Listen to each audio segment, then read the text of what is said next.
संजय राऊत यांच्या पुस्तकावर नीलम गोरे यांनी ही टीका केली आहे। राऊतांनी केलेल्या आर्थिक गैरव्यवहारामुळे त्यांच्यावरच नरकात जाण्याची वेळ आली असं नीलम गोरे म्हणाल्यात। राऊत फक्त टीआरपी मिळवण्याचा प्रयत्न करतायत, स्वतःच राजकीय नाणं वाजवून घेण्याचा प्रयत्न ते करतायत असं म्हणत नीलम गोरे यांनी जोरदार टोला लगावलाय।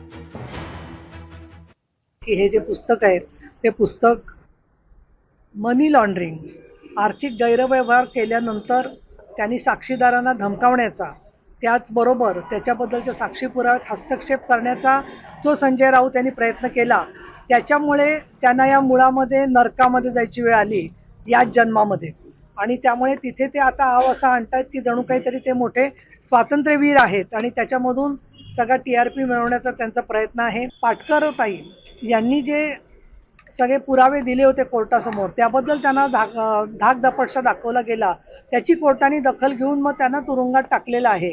त्यामुळे खरं तर या पुस्तकाचं श्रेय जे आहे ते त्यांनी पाटकर ताईंना द्यायला पाहिजे। त्या पुस्तकाच्या टीआरपीच्या माध्यमातून परत एकदा स्वतःचं राजकीय नाणं वाजवून घेण्याचा हा संजय राऊत यांचा प्रयत्न।